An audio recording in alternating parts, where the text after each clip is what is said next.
हमारा यूनिवर्स विभिन्न प्रकार की रोचक चीज़ों से भरा हुआ है, जिसमें से बहुत सारी ऐसी अनोखी घटनाएं और यूनिवर्स के राज छिपे हुए हैं जिनसे हम आज भी अनजान हैं। इनमें से ही एक है डार्क मैटर। हेलो दोस्तों, मैं अश्विन कुमार खोज विज्ञान टीवी इंडिया से। इस तरह के वीडियो पाने के लिए वीडियो को लाइक और सब्सक्राइब करें।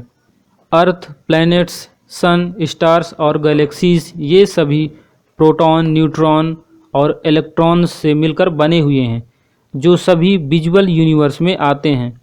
20वीं सेंचुरी की शायद सबसे आश्चर्यजनक खोजों में से एक विजुअल यूनिवर्स है, जो कि यूनिवर्स के 5% हिस्से से भी कम है और बाकी का सब कुछ जो है वो अनदेखा है।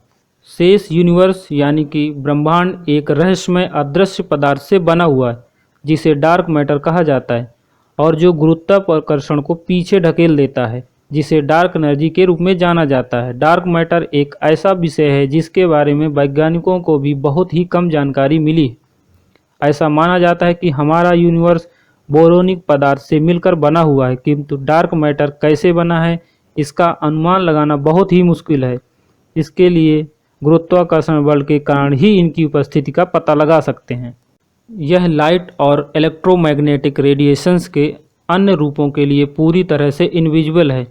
इस प्रकार डार्क मैटर को आज के उपकरणों के साथ पता लगाना असंभव है। वैज्ञानिकों का मानना है कि यह गुरुत्वाकर्षण प्रभावों के कारण मौजूद है, जो गैलेक्सी और गैलेक्सी क्लस्टर्स पर दिखाई देता है। डार्क मैटर कुछ ऑप्टिकल इल्यूजन की व्याख्या भी कर सकता है। जब हम देखते हैं कि यूनिवर्स का एक्सपेंशन कैसे होता है, तो डार्क एनर्जी की आवश्यकता का पता चलता है।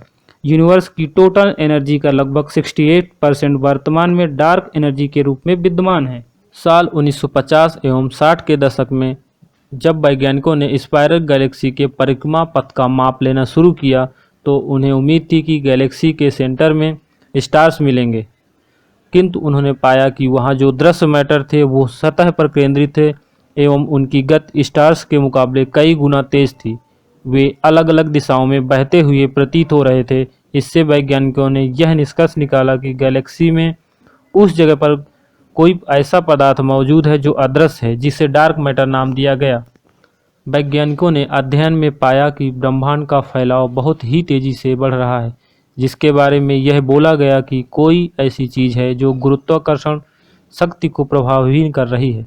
इससे वैज्ञानिकों ने इस एनर्जी को डार्क एनर्जी का नाम दिया। वैज्ञानिकों ने इस बात को माना कि गुरुत्वाकर्षण को काबू करने में जितनी ऊर्जा की आवश्यकता होती है, उसके आधार पर 68% अंतरिक्ष डार्क एनर्जी से बना हुआ, बाकी का 25% डार्क मैटर से, और जो बचा हुआ 5% है उसके बारे में हम सभी अच्छे से जानते हैं। आइंस्टीन पहले ऐसे वैज्ञानिक थे जिन्होंने यह कहा था कि अंतरिक्ष खाली तो बिल्कुल भी नहीं है। इस बात का यह आधार निकाला गया कि अंतरिक्ष की अपनी एक शक्ति है जो डार्क एनर्जी है। जैसे जैसे अंतरिक्ष के बारे में और ज़्यादा चीज़ों की खोज होगी और मात्रा में डार्क एनर्जी सामने आते रहेंगे।